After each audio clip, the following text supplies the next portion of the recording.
boy howdy, boys and girls, men and women of all ages and walks of life. How the heck are you? Hope you're doing good. It warmed up just a tad, and I'm out here in the garage. I'm mostly done with the indoor project, but I still got to do some more probably this evening. Anywho, I thought I'd just kind of keep you up on what's going on with this here guitar. We are, what I did yesterday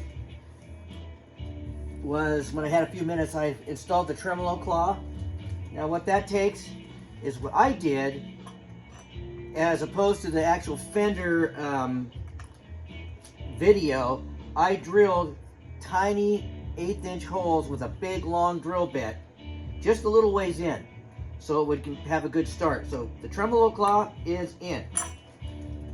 Also, I tapped in my posts, my bridge posts, with my good old handy dandy $1 million Harbor Freight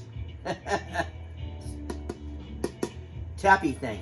All right, the tappy thing is done. We're gonna put them over here. Done tapping for the day. So what we're doing today is we are going to install our Tone Ninja, that's right, locking tuning keys, 3 aside.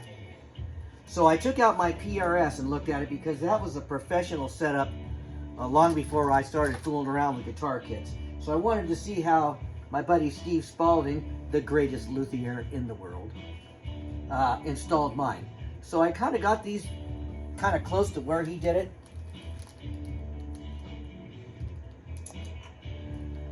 And as you'll notice, the bottom two, closest to the body, kind of have a little bit of a slant. And the other two, are kind of straight across. Then the top two, or the middle two, then the top two have a slight slant also. And I think that's going to be our best bet.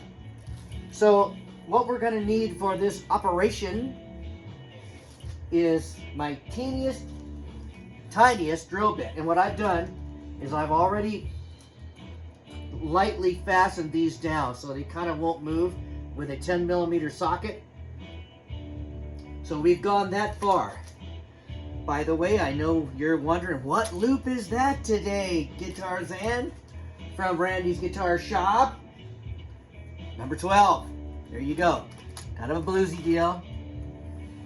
Anywho's, I think that we are as prepared as we're gonna get. We're just gonna have to dive into it and do it. Now what I did is I got my tiniest drill bit I own, and of course I put a stop on it, or a bumper as they call it, or whatever they want to call it.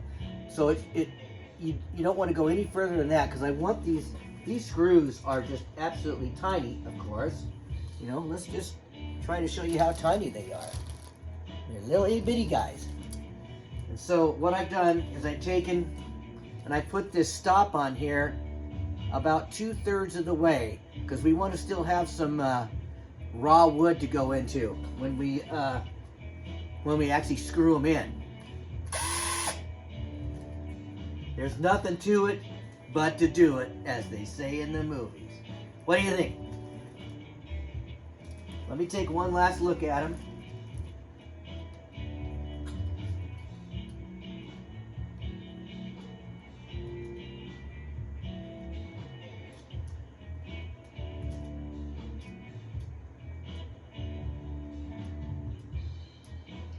Final adjustment there. You know, and these there's just no perfect way to put these. You just can't put them straight across like on a 6-in line. You put a ruler, a straight edge up against it, and line them all up, and they're perfectly sticking out. These are kind of cattywampus because that's the type of headstock, just like a Gibson headstock. They don't go in any kind of a straight line. In other words, these flat areas aren't exactly perfectly flat to each other. Okay.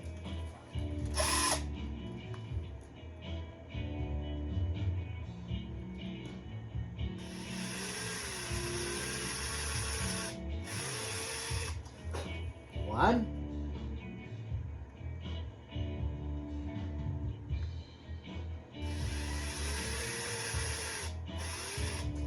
Now some people would put some kind of a mark here or a pilot. I'm just doing my best to get them as centered as I can.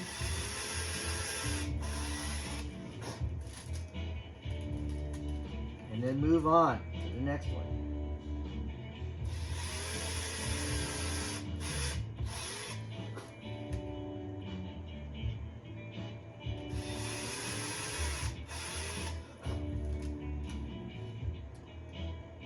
For those about to drill, we salute you.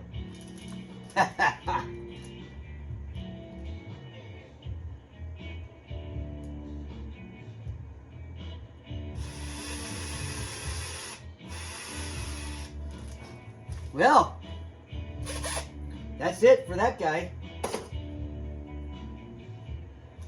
So what we will do now is, let me step over here.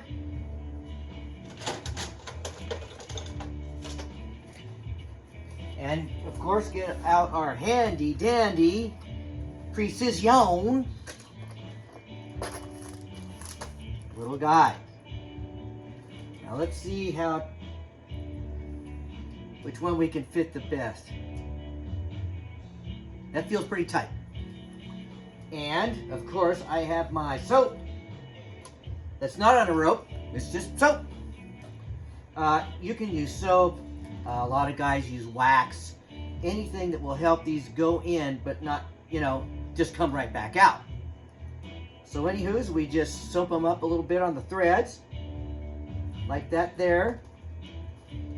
Let me put on my x-ray specs so I can look really intelligent. Whoa! Okay. All right, here we go.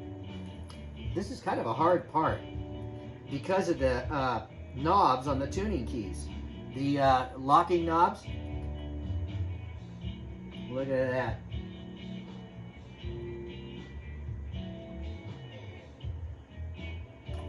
That is too sweet, folks. Went right in there.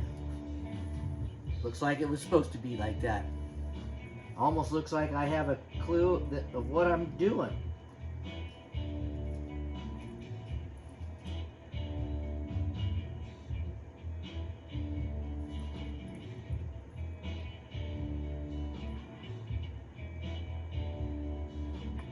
It's nice to have these pilot holes. I know some of the fancy guys that are really good and build lots of guitars, they're true professionals. They just like going, at least from what I can tell, they like going straight into the wood. So it really gets a super good bite. But I'm just not those guys. I do not know if I will ever actually play a gig again, go out and play. All my buddies that I've played in bands with for years and then have gone on and played in other bands and stuff like that. It's like I said, I quit playing in bands and became a truck driver for a period of time. So I wasn't doing any band playing. But a lot of them are still out there, but because of this whole great thing we've had going on in the world, not just our wonderful country, the whole world. So many places are closed down. Or it's just, I'm sorry. I'm not going to go to a gig and play with a mask on. It would muffle my voice. My beautiful singing voice. Anywho's, that's how I'm looking at it right now. I have had a couple of offers from buddies to come over and play in the garage like we used to. Super talented musicians.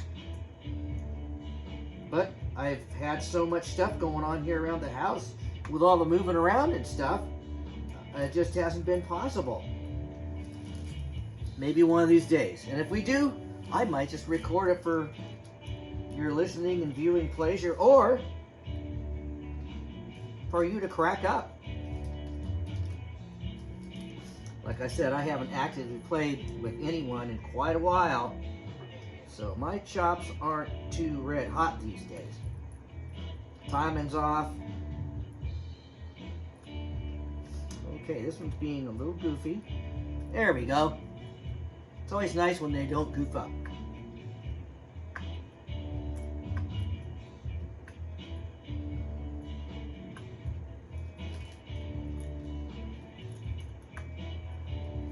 That one is being a little stubborn.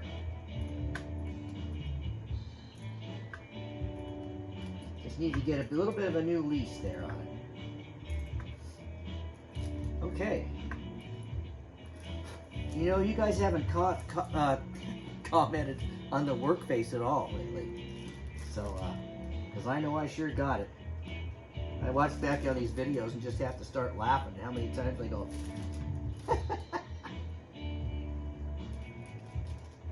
and you know, we all have one. We all have a work face. We may not admit it to the general public, but we do. I've never worked with anybody that didn't have some kind of a work face. You know, they don't all just sit there and smile all day long. Pound their nails and, you know, cut their wood and wire up their stuff. They're usually concentrating. And that just happens to be my little concentration face. Don't like it? No, sir, but nothing I can do about it. They're on. And I think that is going to make us happy for today. Like I said, I've still got some more stuff to do in the house. Let's kind of clean these up a little bit. You get a good look at them. Like I said, these Tone Ninjas have worked out for me pretty well so far. I've used Fender locking tuning keys on my Fenders. I've used Tone Ninja, and I've also used the gin ones. I don't have one just sitting around so I can show you. But, and some of those work good, and I've had one set that was really bad. These knurled edges on the bottom of this little button here didn't get polished off, and so as you turned the tuning key, it just turned this thing and unlocked it. So, but that one I had to toss out. That's not something you send back because they weren't really expensive. Let's take a quick look, guys.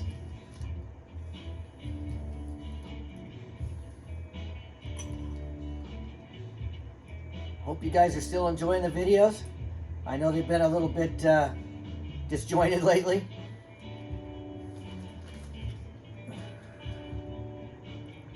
And I apologize for that, but that's kind of what happens when you're a busy person, when you got other things to do besides goof around the garage.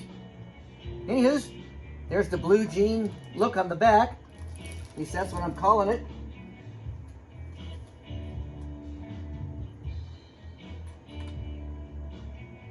I think they turned out okay, guys. They look exactly like the ones on my regular PRS. Well, gosh, that's all I'm going to do today for now. I'm waiting on some pickup rings to come in. As soon as I get those, I will start doing probably the electronics. You know, I'm going to have to fight with this nut. It's a big graphite nut, and it's great, but it's going to take a lot of work, I can tell you that right now. A lot of filing, a lot of sanding, la-di-da-di-da. Poor old me. Here's the one that came of it. Came on it. Little piece of junky plastic. And you know, I guess it would be okay if you hadn't played professional guitars in your past. But sadly, I've played a few professional guitars and a few professional gigs. Thousands and thousands of them. Traveled all over the West Coast, Alaska, Idaho, Wyoming. Those were the days, my friends, when you could play at a club 5 or 6 nights a week. That was incredible. Anywho's, I hope you guys are all having a blessed and wonderful day. Once again, I am going to state, please pray for your country that it gets back on track, and pray for the whole world, because we're all still dealing with this darn thing, this plague that's out there. We won't go any further than that. I love you all. Thank you for watching the channel. If you feel like it, you can leave a comment or subscribe or tell your friends and neighbors if you think they're interested in this kind of stuff. By the way, I linseed oiled this one, or not linseed, but tongue oiled. I tongue oiled this neck a couple of times, and I'm going to do it a couple more times before we're done. I still got to polish these frets, all that kind of good stuff. Anyways, have a great and wonderful day. Hope you're having a blessed time. See you later. Bye-bye.